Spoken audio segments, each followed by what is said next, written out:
then take it home and cut it up into little pieces and sew it back together. So I used a lot of scraps. My grandson was in middle school on 9/11. Do all of you remember what you're doing on 9/11? We'll never forget.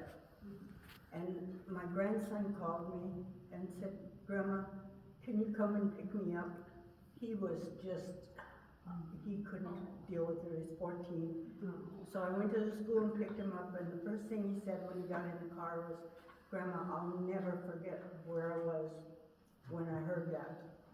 And I got to think that he will remember what he was doing and everything, but he's not going to remember the details of what happened today and how it's changing the world. So we went home, and that night I went downstairs to the sewing room and decided I need to make something so my grandchildren will remember this day and remember not just what they were doing, but what the world was doing when this happened. So the first thing I did was make a star.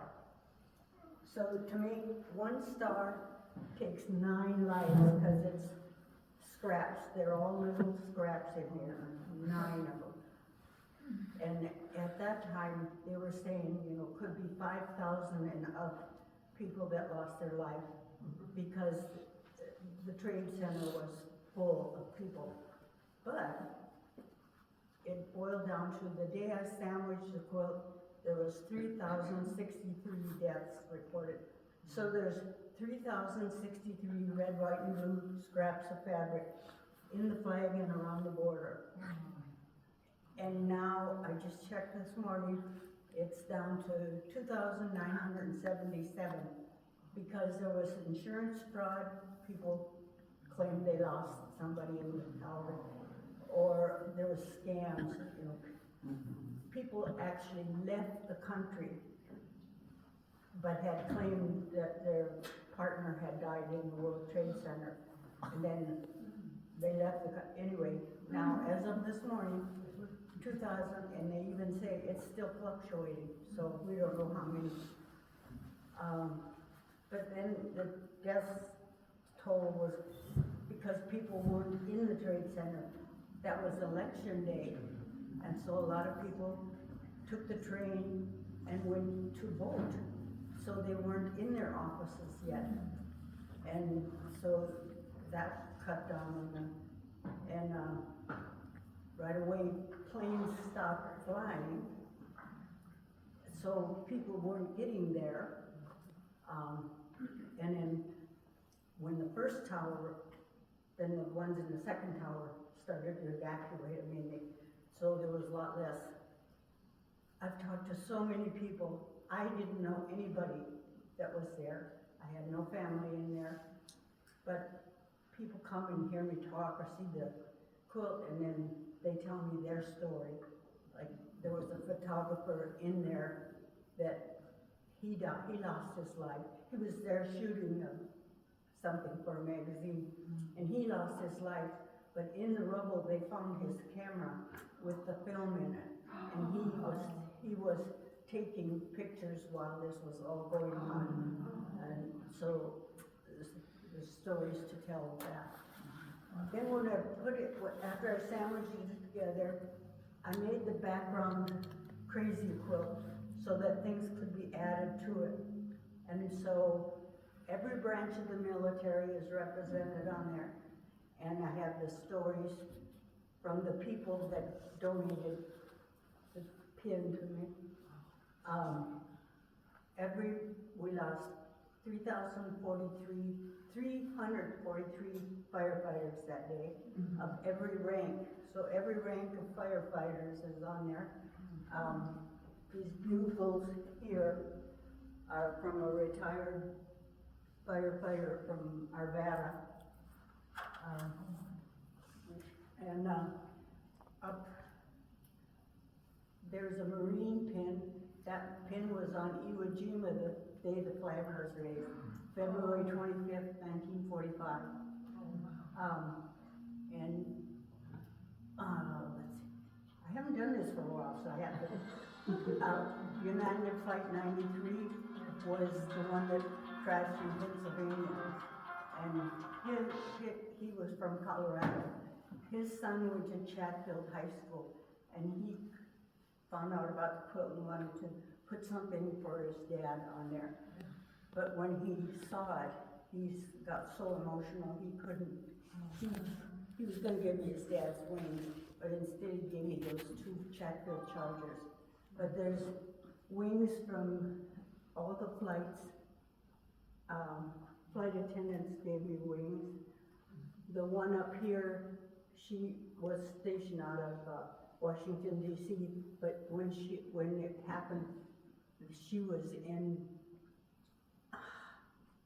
Nepal, and she couldn't fly back because the planes were all grounded.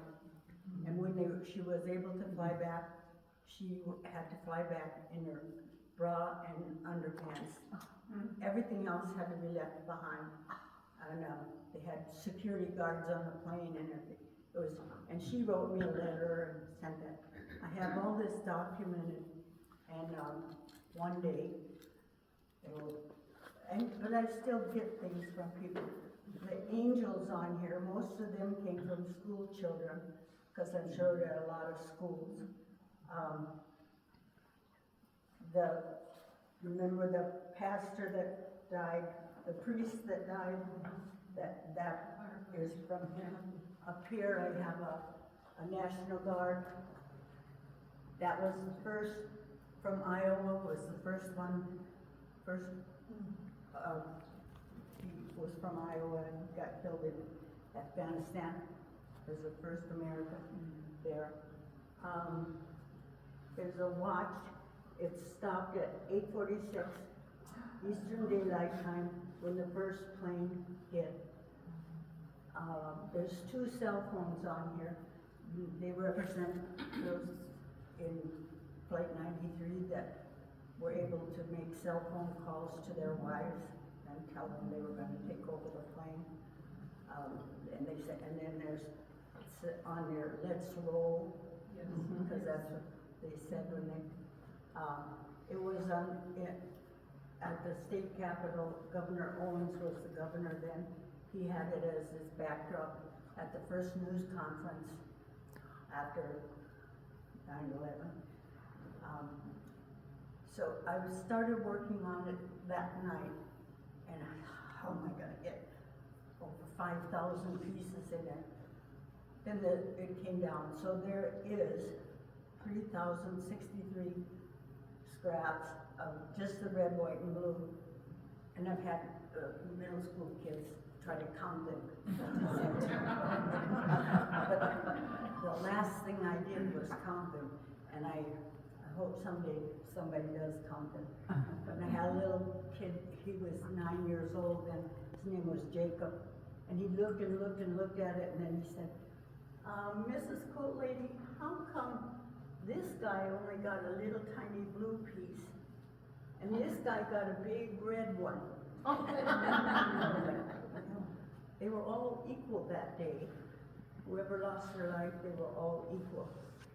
And he just kept looking, and he said, no, this was a single man, and this was a grandpa. And he left children and grandchildren behind. So, you know, when I was speaking at Chatfield High School, one of the boys, he pointed to this one little red square, and he said, you know, that's one life, but that life had a mom and a dad and a grandma and a grandpa, and so all those people were affected too, not just the person that lost their life. You know, children say the silliest things. One little elementary girl, she just really raised her hand, and she said, how did you get here today?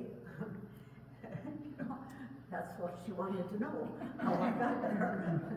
So, and there's a Proud to Be American from Lee Greenwood's song. I had to get written permission to have that put on there, because it's not, but the rest of the Star Spangled Banner, that's public domain, so I had that. do all that. And then there's the Pentagon, and that's all I have from the Pentagon, because what happens in the Pentagon stays in the Pentagon. And I've got pins from, like, I've got a New York City police officer's pin, badge, and I've got FEMA badges, but they're too big and heavy to put on there, so I don't have them on. The Columbine kids, they gave me their Columbine pin to put on there, because it brought a lot of memories back for them that they lost friends. Let's see. Port Authority, I'm trying to remember what all I have. The jewelry on there is how they identified a lot of bodies. And they went so far as the suit coats that the men wore. They could tell by the buttons on the suit coats that, you know, if they were Sears or if they were a top brand suit, and they identified bodies by that, and the jewelry that the women had on. Let's see, what else am I forgetting? All the planes are represented. There's service dogs. Let's see, there is a service dog. Remember they put the little booties on them and sent them in looking for cadaver bodies? And then down here is a canine, because they were there protecting, believe it or not, there was people that tried to go in there and steal. And then one guy that came up to me after the talk, and he missed the building coming down. He worked there, but it was his turn to take his daughter to kindergarten that day, so he missed it. He would have been gone. And Cantor Fitzgerald had the largest number of people that lost their life, other than the firefighters, but they would have had even more, because there was a whole plane load of Cantor Fitzgerald workers coming from California, but there was a terrible rainstorm in California, and they were grounded, and they couldn't take off. When they were in the air, and they had turned around and they landed in Arizona somewhere. They weren't able to make it to the big meeting of Cantor Fitzgerald. So a lot of lives were saved. That they say that when they planned this, they planned on up to 10,000 people losing their life that day, but they didn't win. We won. And the ones that went down in Pennsylvania, that was a smaller group, but they were really heroic on what all they did just otherwise they would have hit the Capitol. That's where it was going. So, was anybody there or in New York? There's down here in the corner, there's a bicycle, and a lot of people ask me, well, what's a bicycle represent? Well, the lady from Frederick, Colorado was in New York when that happened, and they went down to see, and there was a courier's bike leaned up against the pile of rubble he had went into, and the bike was still leaning against the outside of the building, but he lost his life.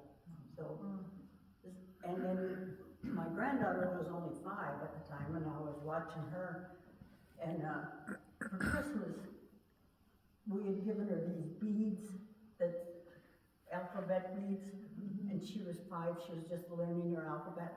So I put her to work. I said, you make words, so I have faith, love, hope, and I love New York, and let's roll on there.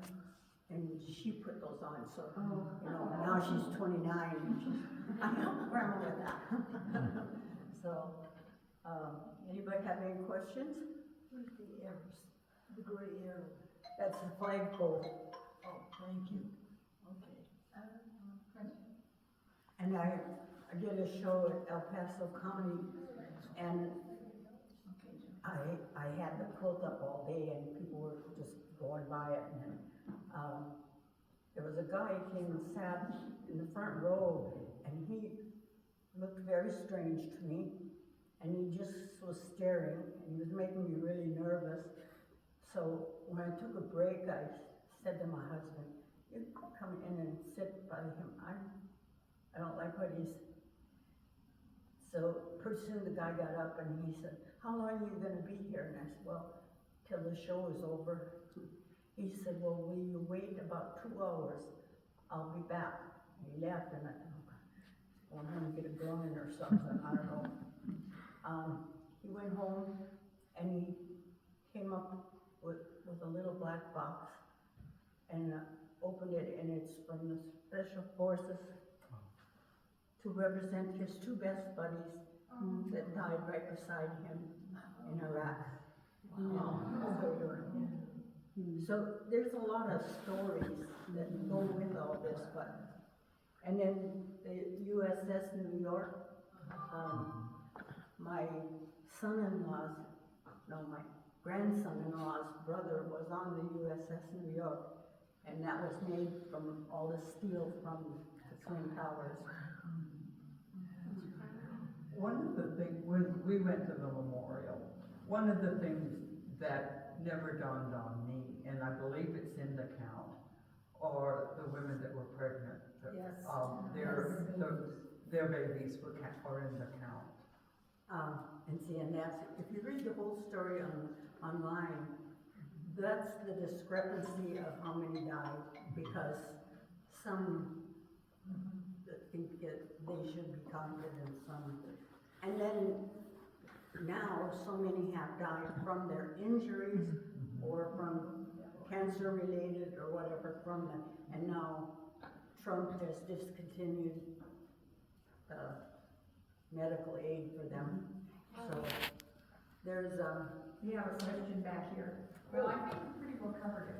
I was just going to say, don't worry about the number of pieces you have, because we still hear about people with cancer who went in and Yes. helping with the cleanup and who died because of 9/11, but maybe later on. So I wouldn't be too hung up about 3,063 or 2,900. We'll never know. And there's, what people never hear about is, there's like West Metro Fire in Lakewood, they went to help, and they have lost firefighters. Is there anything on there from Gander, Newfoundland, where one of the big planes landed? No, there's Newfoundland, and the other thing I'm still looking for is a coroner's pin, or anything from the coroner. Because the coroner started working right away, and they waited, after 3 years of trying to identify bodies, they did a mass burial of ones that they couldn't identify. They took DNA stuff and everything, and then they quit. They said, "This is all, the rest are unidentified." Well, the families wanted their spouse or whatever identified, so they reopened it, and they are still working today, trying to identify. And you know, when they tore buildings down that were damaged around the Trade Center, they found body parts between buildings and From the some. jumpers? Was that made from the jumpers? Could you talk about your choice of colors around the flag? I wanted it to look like ashes. And and then I have an embroidery machine, and so I embroidered out the eagle and all the Statue of Liberty and that stuff. But then when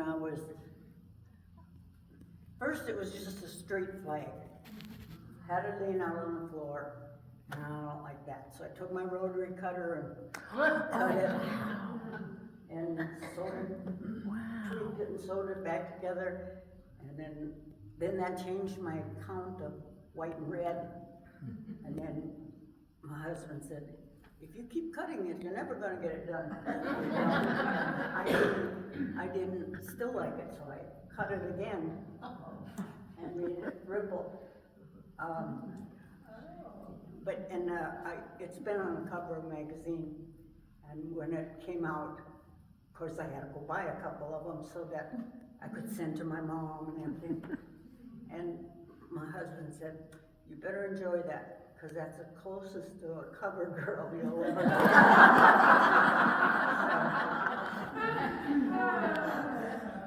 But at first, people schools and fire stations and police departments and stuff were asking to see it or have it hung there. So I've been scrapbooking it all along, and my husband had to help me keep track of where it was gonna be, because sometimes I'd be someplace in the morning, have to be someplace in the afternoon, and it's been shown in 11 states. But I won't ship it to a state anymore, because if I'm not with it, it doesn't go, because How long did it take you to make it? well, I started the night it happened, and then Thanksgiving came around, and it was like, it's getting depressing. This is all that's on the news, and we're not finding out all the facts. So I stopped for Thanksgiving and through Christmas. Then at Christmas, if you remember, a lot of people were decorating their trees in red, white, and blue. And the thing that really hit a bell for me was we got to see the Star Spangled Banner unfurled at football games.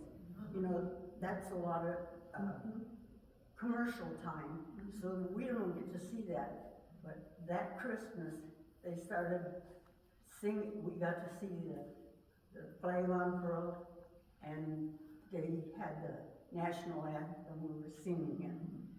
So after the first of the year, I started on it again, and then I sandwiched it in the end of March, and started. Well, I took it for show and tell at Bernina, and then it started. People say, "Oh, will you come to our church?" Or our elementary school wants to see it. So it's been lots and lots of places. But yeah. How did people know to send you the different charms and the different tokens? If they know and have seen it before, often they'll come with something that goes on there.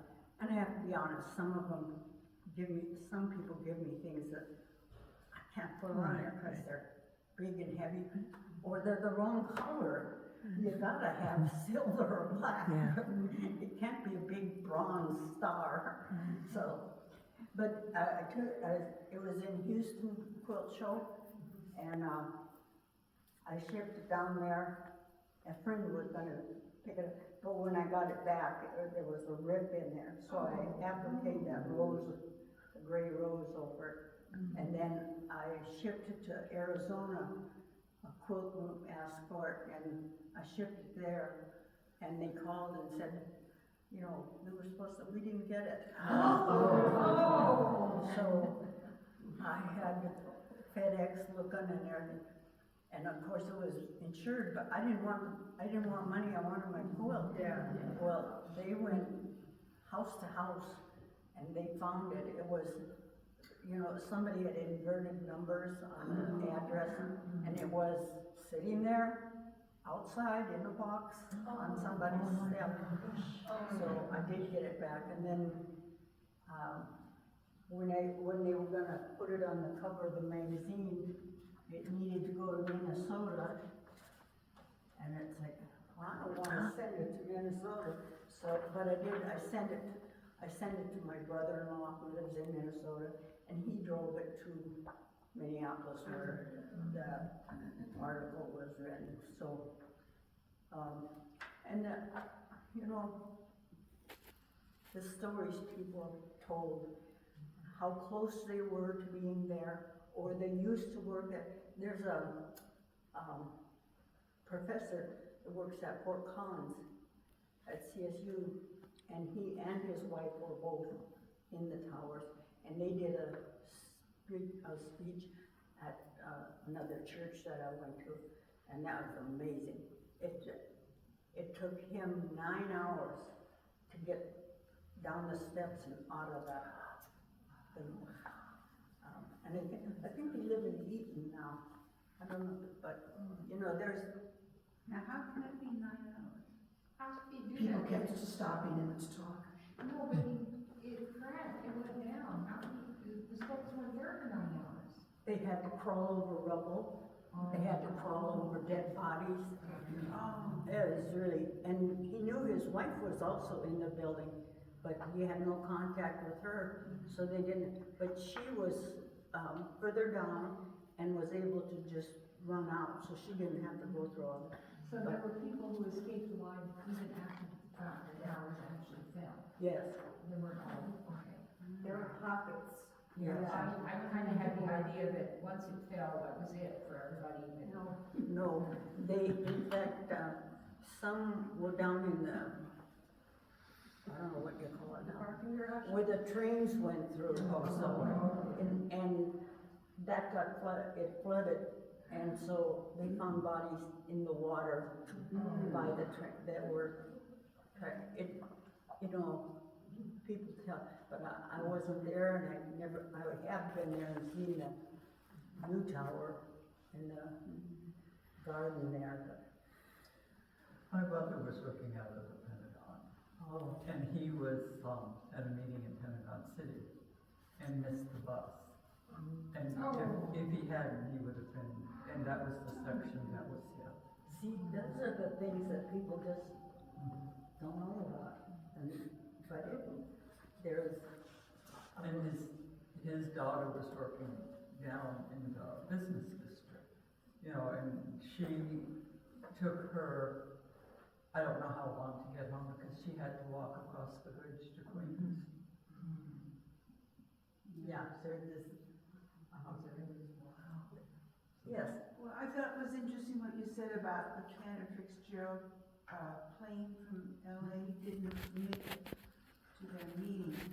Well, at the time, there was a big hubbub about this Cantor Fitzgerald stockbroker who was at the kindergarten daycare doing farming, and that was one of the stories they talked about. yeah, He was late to work that day.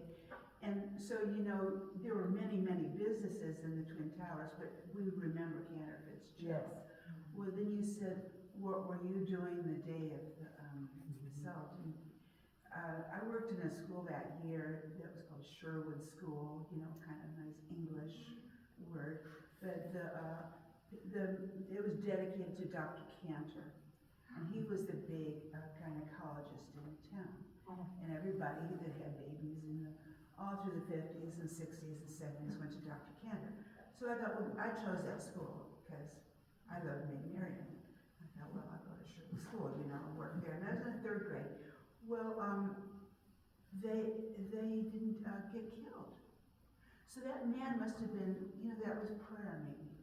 Because I remember thinking, gee, I should choose this school because of the different aspects of my life that kind of were coincided with. It was a migrant school, very unusual, and very bilingual, and very heartfelt people. And Susan Chavez had been crying